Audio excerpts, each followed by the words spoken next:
6 brothers split farm. Only daughter who got the old Farmall owns the land. There's a saying out in the hill country of Tennessee that most folks learn the hard way.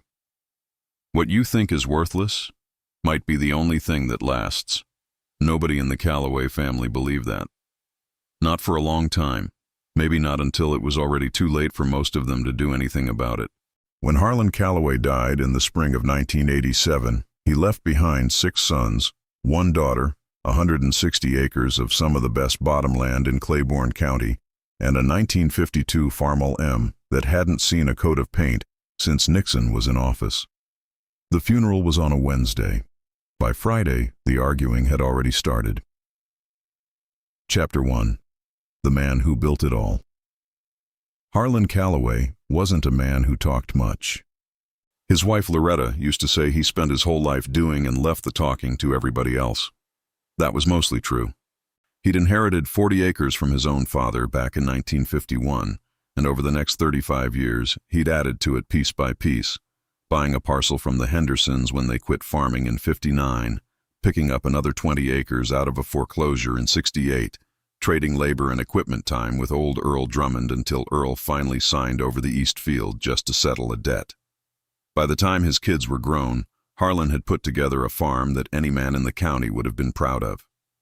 Good flat ground along the creek bottom, decent hillside pasture up top, a solid barn he'd built himself with timber cut right off the property, and a farmhouse that had been added onto so many times it didn't hardly resemble the original 2 rooms anymore. He farmed it mostly with that old Farmall M. People gave him grief about it for years, his sons especially. By the late '70s, all the neighbors had moved on to bigger iron, 4020s, IH-1066, tractors with cabs and air conditioning and hydraulics that could handle a 6-bottom plow without breaking a sweat. Harlon kept that M fueled up and running, fixed whatever broke with parts he either machined himself or ordered out of a catalog, and never once made a payment to a bank for the privilege. His philosophy was simple, and he stated it exactly once, to his youngest son Raymond, who had come home from a farm equipment show in Knoxville all lit up about a new tractor with a cab and a radio. "Raymond," Harlon said, not looking up from the carburetor he was cleaning, "a paid-for machine that runs is worth 10 shiny ones that own you." Raymond didn't understand it then. Most of the boys didn't really. They were young and strong, and the world seemed to be moving fast, and their father seemed to be standing still in the middle of it, stubbornly, almost ornery about it. But his daughter understood. Her name was June. June Callaway, the second youngest of the 7 children, the only girl, born in 1958 in the same farmhouse where her father had been born, and where she would one day raise her own children. She was not the favorite. Harlon didn't really have favorites, or if he did, he hid it well. But she was the one who stayed close. While her brothers spread out to Knoxville and Nashville, and, in the case of the oldest, Dennis, all the way to Houston, June stayed in Claiborne County. She married a local man named Carl Whitfield, settled 3 miles down the road, and was at her parents' house more often than not. She helped her mother with the canning. She helped her father during planting and harvest. She learned how to set the timing on that old Farmall M because her father showed her and because she paid attention. She could change the oil, adjust the carburetor, bleed the hydraulic lines. None of her brothers could do any of that. They'd grown up on the farm too, but they'd grown away from it the same way boys often do. Eager to leave, not looking back. June looked back. June always looked back. When Harlon's health started failing in '84, heart trouble, the kind that comes from a lifetime of hard work and not enough rest, it was June who started coming over every day. She drove over in the morning before Carl left for the sawmill, got her father's breakfast going, made sure his medications were laid out, and then went out and did whatever needed doing on the farm, feeding the cattle, moving equipment, checking the fences along the creek when the water came up. Her brothers helped when they could, which wasn't often. They had jobs, lives, families of their own. Dennis called every Sunday from Houston. Bobby sent money once when the hay baler threw a bearing and needed repair. Raymond came up for a week one summer and worked himself half to death trying to make up for the months he'd been absent. They weren't bad men. They just weren't there. June was there. Harlon knew it. He didn't say much about it. He wasn't a man who said much about anything. But he knew. In the winter of 1986, when it was becoming clear that he wasn't going to get better, Harlon sat down with his attorney, a quiet man named Birch who had handled Callaway family business for 20 years, and he told him what he wanted to do with the farm. Birch wrote it all down. Then he looked up over his reading glasses and said, "Harlon, your boys are going to have something to say about this." Harlon picked up his hat off the desk. "I expect they will," he said, and that was the end of that conversation. Chapter 2. The Reading of the Will.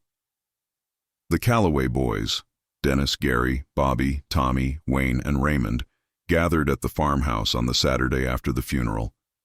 There were wives and grandchildren filling up every corner of the house, casserole dishes stacked 3 deep on the kitchen counter, the smell of coffee and cigarette smoke and that particular kind of grief that comes wrapped in too many people in too small a space. Birch sat at the kitchen table with his briefcase and his reading glasses, and when the family had arranged itself, some standing, some sitting, kids shooed out to the yard, he opened the folder and read.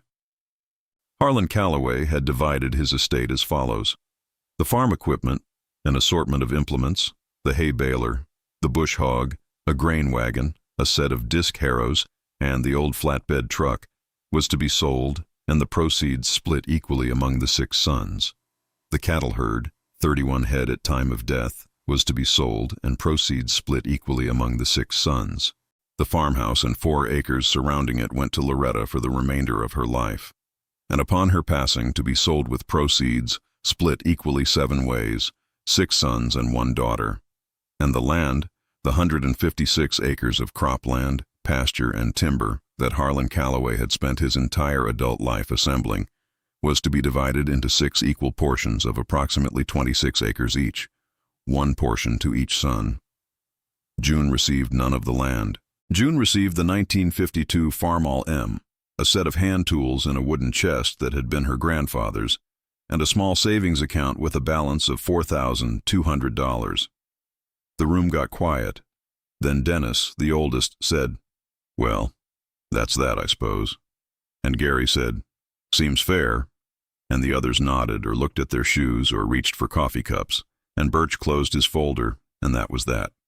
June sat at the end of the table near the window and didn't say anything. Her hands were folded in her lap. Carl, sitting beside her, put his hand over hers. She looked out the window at the barn and the old M sitting outside it, red paint gone to rust and primer in places, the left rear tire a little low, same as it had been for 6 months because she'd been meaning to get to it. She didn't cry. She wasn't built for crying in public, but something in her chest felt like a fist had closed around it. She thought, 20 years. I was here for 20 years. She didn't say it out loud. What nobody in that room knew, what Harlon had made certain nobody knew, was that the will was only half the story. Chapter 3, 26 acres, each, 6 different futures. The 6 brothers got their land in the spring of 1988, after Loretta had settled and the estate had cleared probate. 26 acres each, surveyed and deeded, laid out across the farm in portions that Birch had tried to make as equal in value as the irregular shape of the property would allow. What they did with those 26 acres tells you everything you need to know about the difference between owning land and understanding it. Dennis, the oldest, was in the oil business in Houston. He had no interest in farming and no ability to manage land from 1,500 miles away. He held on for 2 years, paid the property taxes, and then listed it with a real estate agent in Tazewell. A developer from Knoxville bought it in 1990 for $62,000. Dennis thought he'd done well. He used the money to buy a boat. Gary farmed his portion for 1 year. He planted soybeans, borrowed a neighbor's equipment to do it, and lost money on the crop because he'd gotten in late and the price broke at harvest. The second year he rented it to a neighbor at $70 an acre. Held it for another 3 years, then sold when he needed cash for a business venture in Morristown that didn't work out. He got $78,000, which he thought was decent. It was gone in 18 months. Bobby kept his land the longest of the selling brothers. He rented it for almost a decade, collecting a check every year, which he appreciated right up until the tenant stopped paying and Bobby didn't know how to handle a land dispute from Nashville. He hired a lawyer, spent $4,000, got the tenant out, and then sold the property in 1999 because he was tired of the headache. Got $110,000, put it in a mutual fund that proceeded to get cut in half when the market turned in 2000 and 2001. Tommy sold before he even took full possession. There was a buyer ready, same developer who'd approached Dennis, who was quietly assembling parcels in the area. And Tommy sold for $58,000 before the deed was even fully recorded.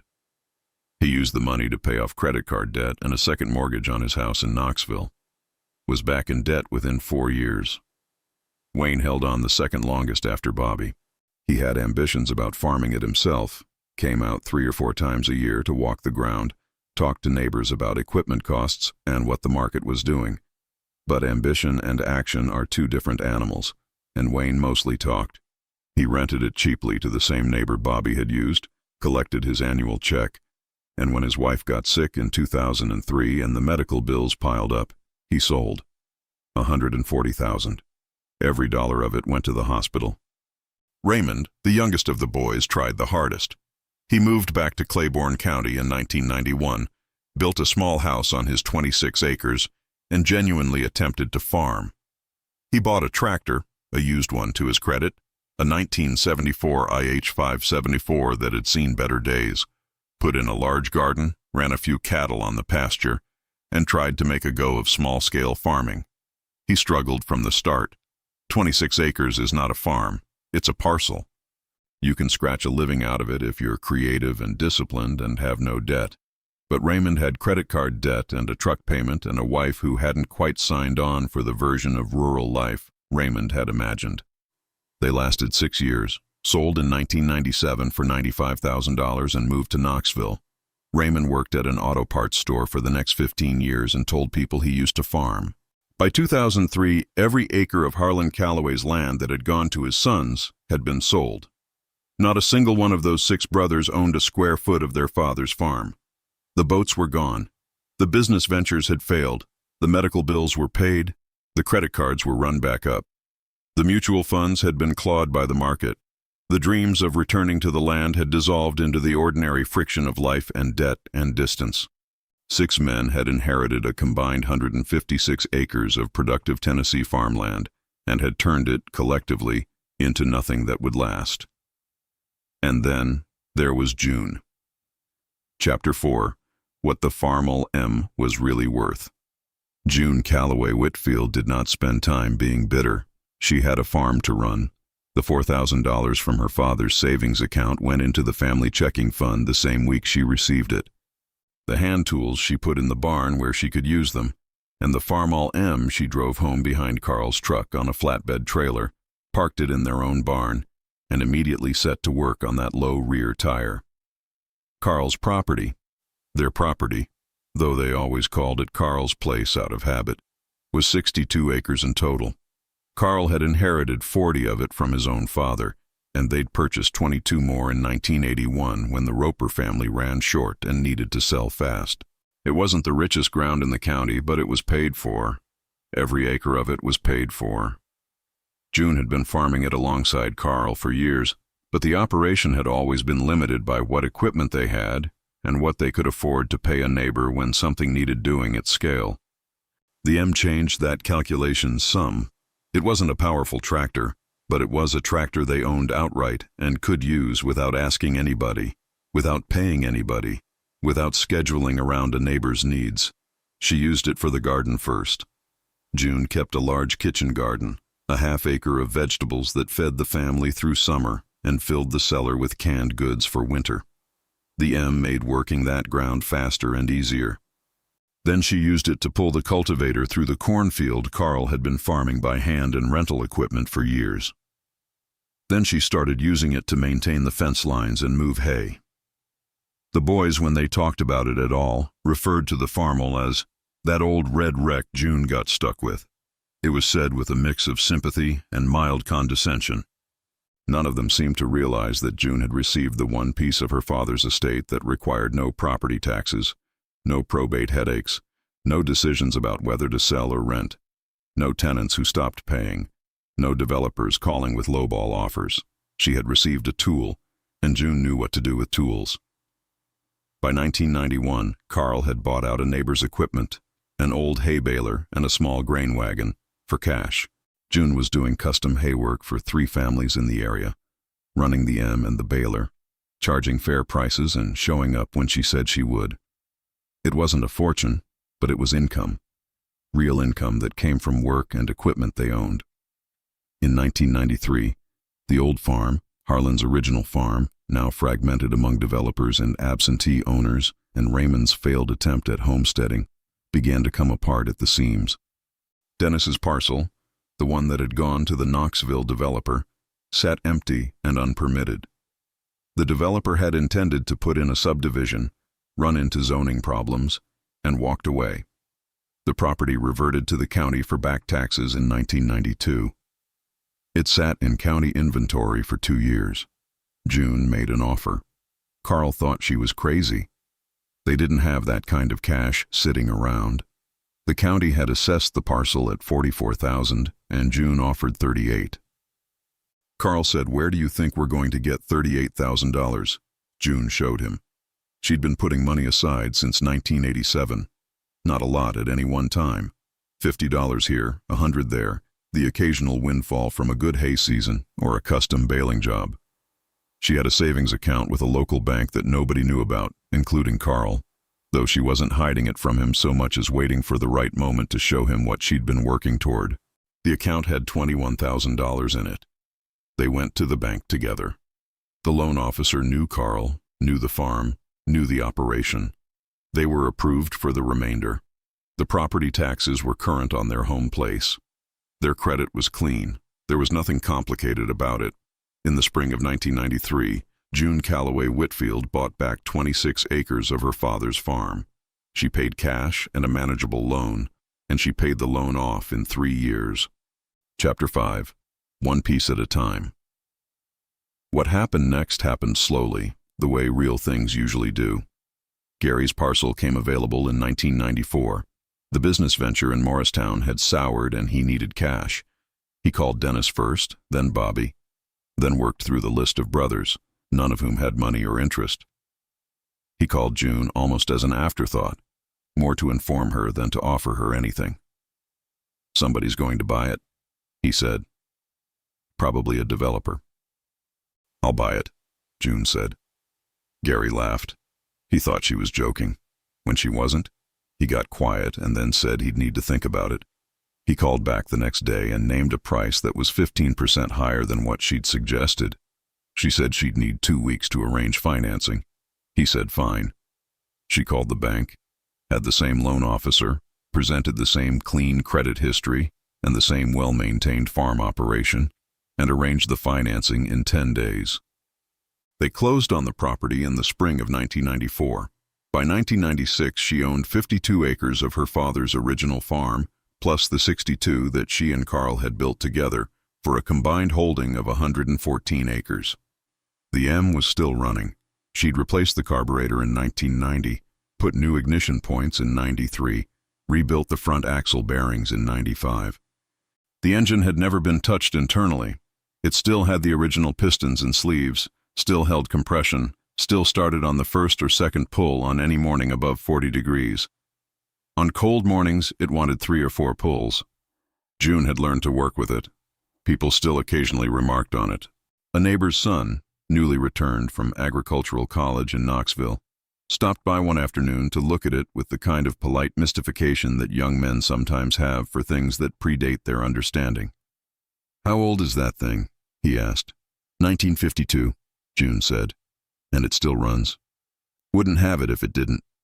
He walked around it, kicked the rear tire gently, took in the cracked seat cushion and the throttle lever held in place with a bent cotter pin she'd installed in 1988 and never found a proper reason to replace. "My dad just bought a new Deere," he said. $80,000 machine. June nodded. She was checking the oil. "Does he own the land it runs on?" she asked. The young man thought about it. "Well, the bank and him together." June put the dipstick back. "That's a different thing than owning it," she said. Tommy's parcel never came to June directly. It had been sold to the same developer twice over and sat in a complicated legal situation for years. When it finally cleared in 1998, It had been subdivided and 3 house lots sold off, leaving a ragged 14-acre remainder that a local cattle farmer bought for grazing. June watched that one go to someone else and accepted it without complaint. Not every piece comes back to you. That's the nature of land. Bobby's parcel came available in 1999. Bobby called her from Nashville on a Tuesday evening, and she could hear in his voice the same combination of embarrassment and relief that Gary had carried 5 years earlier. The tenant situation had cost him. The lawyer had cost him.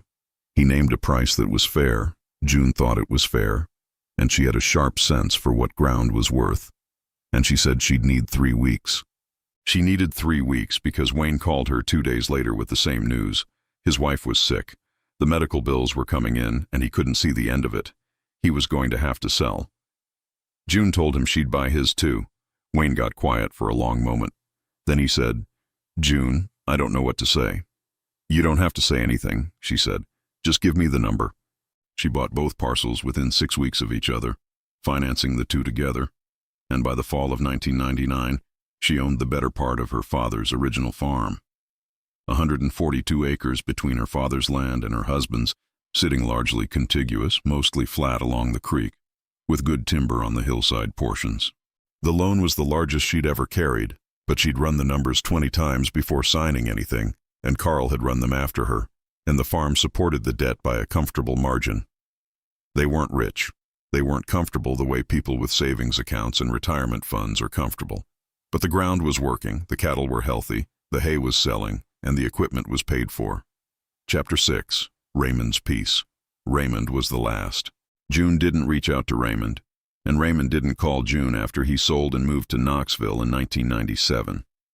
There wasn't bad blood between them exactly. There was just the long, unspoken distance of people who have made different choices and understand each other's choices a little too well to talk about them comfortably. She heard about him from Loretta, who was still living in the farmhouse on her 4 acres, sharp and independent at 78, still putting up tomatoes every August, still asking after every grandchild by name. Loretta told her Raymond was working at an auto parts store, that he seemed fine, that his wife had settled into Knoxville life and didn't miss the country. What Raymond had owned, his 26 acres, had been sold to a young couple from Morristown in 1997 who had ideas about a horse farm. The horse farm had not worked out. By 2004, they were trying to sell, but the market in Claiborne County for 26-acre horse farm properties was not exactly robust, and the property sat listed and ignored for almost 2 years. June's name came up, the way it always seemed to come up when land near hers went looking for a buyer. The couple's real estate agent called Carl on a Wednesday afternoon. Carl told her he'd have his wife call her back. June drove over and walked the ground on a Thursday. The horse facilities, a small stable, a few paddocks, fencing that was decent but not great, didn't mean much to her. She was looking at the soil and the drainage and the fence lines and the way the property connected to what she already owned. It connected well, very well. The northeast corner of Raymond's old parcel touched the northwest corner of the parcel she'd bought from Dennis's tax sale, creating a continuous block that she'd been looking at on a map for 10 years and wanting to close. She made an offer on Friday. It was a fair offer. The couple accepted it by Monday. She had the financing arranged by the end of the month, a smaller loan this time, the farm's equity doing the heavy lifting, and closed on the property in the spring of 2005. She was standing in the yard the evening after closing, looking out at the fields in the long spring light, when Carl came and stood beside her. "That's all of it," he said. She counted quietly in her head. Dennis's parcel, the tax sale recovery, Gary's, Bobby's, Wayne's, and now Raymond's. Tommy's 14 scraggly acres had gone to the cattle farmer and were the only portion of her father's original farm she hadn't recovered. "All of it that's coming back," she said. Carl nodded. He had his hands in his pockets, the same posture he always had when he was thinking something important and not quite ready to say it. After a moment he said, "What do you think your daddy would say?" June was quiet for a long time. The light was changing on the fields, going gold and amber the way it does in Tennessee in late April. The kind of light that makes you understand why people fall in love with this country and can't leave it. He'd say to check the oil on the M before I forget, she said. Carl laughed. It was the most honest answer she had. Chapter 7. What Harlan knew here is what nobody in that kitchen knew on the Saturday after the funeral, when Birch read the will and the 6 brothers nodded and June sat quietly by the window. Harlon Callaway had talked to Birch for 3 hours on the afternoon he came to revise his will. He had talked more in those 3 hours than he typically talked in a month. Birch, who had known Harlan for over 20 years, said afterward that it was the most he'd ever heard the man speak. What Harlan had said, and Birch shared this years later, after Loretta had passed and the estate was long settled and there was no longer any reason to hold it back, was this: he knew his sons. He knew them the way a man knows people he has watched from the day they were born, watched them become who they were going to be, watched the choices they made and the ones they avoided. He loved them completely and without condition. But he knew them. Dennis was smart and ambitious and would always prioritize the next thing over the thing he already had. Gary was the same, with less discipline. Bobby was sentimental but weak when money was tight. Tommy was impulsive. Wayne meant well but couldn't follow through. Raymond had the heart for it but not the stability. He knew if he left them the land, they would sell it. Not all of them immediately and not without some guilt, but they would sell it. The land would scatter. It would go to developers and strangers, and the farm he had spent his life building would cease to exist as a farm. He had seen it happen to a dozen neighbors. He knew exactly how it went. He also knew his daughter. He had watched June for 30 years. He had watched her fix things. He had watched her stay. He had watched her build something beside Carl, patient and steady and without complaint. He had watched her understand the farm, not just the work of it, but the meaning of it, the long meaning, the kind that doesn't pay off in any single year but accumulates over decades like interest you never spend. He believed, and told Birch this directly, that if he left June the land, she would hold it. And if he left the land to the boys, they would sell. And if they sold, developers would buy, and the farm would be gone in a generation. So he did the one thing that seemed calculated to accomplish his actual goal. He left June the M. Not because it was all she deserved, not because he valued her less than his sons, but because he knew exactly what she would do with it.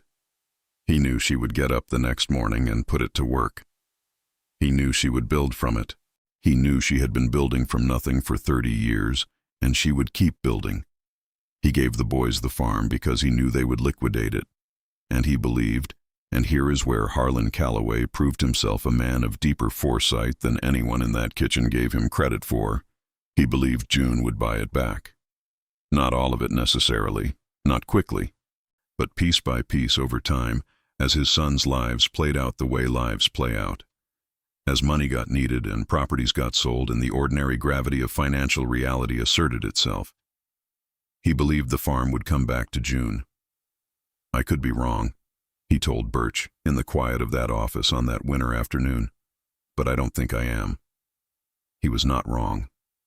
Birch told June this story in 2007, sitting in that same office 2 years after she'd closed on Raymond's parcel. He was an old man by then, thinking about retiring, going through old files, and he decided June had a right to know. She listened to the whole thing without interrupting, sitting with her hands in her lap, the same way she'd sat at the kitchen table 20 years earlier. When Birch finished, she was quiet for a moment. Then she said, "He could have just told me." Birch smiled. "He said you'd say that." She shook her head. She was looking out Birch's office window at the street outside, at the ordinary Tuesday afternoon of a small Tennessee town. After a moment she said, "Did he think I'd be angry? About the will?"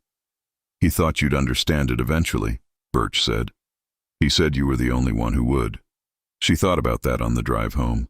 The fields were coming in green in the Maylight, the creek running clear after the spring rains, her cattle spread out across the bottomland. She turned in the driveway and parked and sat in the truck for a minute looking at the barn. The M was visible through the open barn door, sitting where she'd left it after dissing the north field 2 days ago. Red paint and rust and primer and that bent cotter pin on the throttle lever that she'd never found a proper reason to replace. Her father had given her the only thing that couldn't be sold and mortgaged away. He'd given her a tool and the expectation that she'd use it, because he knew her well enough to know that she would. She got out of the truck and walked to the barn and climbed up on the M and checked the oil. Chapter 8. The Land Today. Loretta Callaway passed in 2009 at age 86, still in the farmhouse her husband had built, still putting up tomatoes when she was able. The farmhouse and its 4 acres, per the will, were sold, and the proceeds split 7 ways. June's portion was a fraction of what the house was worth, but she'd made her peace with that long ago. She bought the 4 acres from the other beneficiaries. They were happy to have the cash and no one objected. The farmhouse itself went to a young couple from out of state who wanted to restore it, and June had no issue with that. The house wasn't what mattered. The ground was what mattered. By 2010, June and Carl Whitfield owned 218 acres in Claiborne County, Tennessee. Of that, 148 acres was original Callaway ground, nearly the entirety of what Harlon had assembled over his lifetime, with the exception of Tommy's lost parcel and a handful of acres on the south end that had been subdivided before she could get to them. Carl retired from the sawmill in 2012 at 64, and they both went to full-time farming, which they'd been doing part-time for years around the edges of his work schedule. They expanded the cattle herd. They put in a U-pick strawberry operation that brought people out from Tazewell and sometimes from Knoxville on weekends in June and early July. They planted an orchard on the hillside ground that wasn't productive for row crops. Apples and pears and a section of peaches that June wasn't sure would take but did. They never bought a new tractor. They bought a used 1979 IH 574 in good shape in 2003 for field work that needed more power than the M could provide. They kept the M. June kept the M because it ran, and because it was paid for, and because her father had given it to her, and some things you don't sell. She used it for the garden and for lighter work around the place, same as she always had. The 574 cost them $6,000. They paid cash. Her brothers came to visit over the years. Not all of them, and not often, but some of them. Dennis came once from Houston, older now, softer, the oil business having wound down to a comfortable retirement. He walked the fields with June in the late afternoon and didn't say much. At the barn he stopped and looked at the M for a long time. "Dad's tractor," he said. "Mine now," June said. He nodded. He didn't seem to have anything else to say about it, but she could see him doing the math in his head, the same math she suspected all her brothers had done at some point, adding up what the land had been worth when they sold and what it was worth now and what the difference was. It was not a comfortable addition. She didn't rub it in. It wasn't her nature, and it wouldn't have honored her father's memory. But she also didn't pretend the math wasn't what it was. They stood in the barn for a while longer. Dennis ran his hand along the rear fender of the M, the same way you touch something old and familiar that you haven't seen in a long time, testing whether it still exists the way you remember it. The paint was mostly gone on that fender. Primer and rust and bare metal in patches, but the iron underneath was solid. It had always been solid. "Same tractor," Dennis said, half to himself. "Same tractor," June confirmed. "Carburetor's been rebuilt twice. Replaced the front axle bearings, the ignition points, a few hoses, but it's all the same iron underneath. Everything that matters about it is the same." Dennis was quiet for a moment. He was a smart man, Dennis, had always been. The sharpness that made him good in business was working on him now, recalculating something silently. "I sold my parcel for 62, he said. "What's it worth now?" June named a number. It was a fair number, based on what comparable ground had sold for in the county in the past few years. Dennis absorbed it without visible reaction, the way men absorb difficult arithmetic when they've known it was coming. He nodded slowly, put his hands in his pockets. "You did good, June," Dennis said finally. "I had a good teacher," she said. She meant her father. Dennis knew she meant her father. Bobby called once from Nashville in the early 2000s. Not about land. He had nothing left to sell by then. Just called to talk, the way people do when they get to a certain age and start reconnecting with the people they drifted from. He asked about the farm, about Loretta, about Carl and the kids. He asked at the end whether the M was still running. When she told him it was, he laughed. A real laugh. Surprised and warm. "Of course it is," he said. "Of course it is." She heard something in that laugh she couldn't quite name. Not envy exactly, more like recognition. Raymond came in 2015. Of all the brothers, Raymond's visit was the most complicated, because Raymond had actually tried and had failed and had lived 3 miles from this ground and had sold it and left. He drove out from Knoxville on a Saturday, walked up to the door, and June welcomed him the same as she'd welcome any family, which is to say warmly and without ceremony. He walked the property with her. He was 61 years old, gray-haired now, still lean, with the look of a man who had spent years doing physical work and then stopped and never quite adjusted to the stillness. He walked the northeast corner, his old ground, and was quiet for a long time. "It looks good," he said. "It's good ground," June agreed. "Always was." They stood at the fence line where his property had once ended and hers had once begun, and Raymond looked out across the field that had been his father's and his own and was now June's, and she could see something working in his face, some complicated emotion that he couldn't quite organize into words. "I always meant to come back," he said. "When I sold, I thought I'd save up, come back in a few years." June said nothing. There wasn't anything to say that would have helped. "I kept thinking the price would come down," he said, which was the way people explain things that didn't go the way they'd planned, putting a sensible face on what was really just the passing of time and the narrowing of options. "Land doesn't usually come down," June said, not unkindly, just as a statement of fact, the way her father would have said it. Raymond nodded. He'd known that, really. The way you know things you don't let yourself think about directly. They walked back to the house and June put on coffee and they talked about their kids and Loretta and the old days and the things that families talk about when they don't want to talk about the things that are really on their minds. Raymond left in the late afternoon and June stood on the porch and watched him drive out the lane. Carl came and stood beside her. "You think he's okay?" Carl asked. "I think he'll be all right," June said. "He's a good man who made some hard choices. We all make them." Carl put his arm around her shoulders. "Some of us make better ones." She leaned into him and looked out at the fields in the late light. "Some of us had better teachers," she said. Chapter 9. The Lesson That Cost 6 Men. Everything. There is a version of this story where you feel sorry for the brothers. 6 men who inherited good land and didn't keep it, who got a fair portion of their father's life work and let it slip through their hands in ones and twos over 2 decades, sold off to developers and strangers in county tax auctions, and in that version, they are not villains. They are just men who didn't understand what they had. Dennis needed money for a boat, and the land seemed like money. Gary needed cash for a business, and the land was the easiest thing to turn into cash. Bobby got tired of dealing with tenants and sold rather than managing the problem. Tommy was impulsive, and the developer was there with a check. Wayne got blindsided by medical bills that came for his wife without warning and sold the only convertible asset he had. Raymond tried his best, genuinely tried, and still couldn't make it work on 26 acres with the debt he carried and the life that pulled at him. None of them were stupid. None of them were careless in the way that careless is sometimes used to mean reckless or irresponsible. They were ordinary men facing ordinary pressures, making ordinary decisions. Sell the land when you need the money. That's what land is for in the ordinary understanding. You hold it when you can and sell it when you must.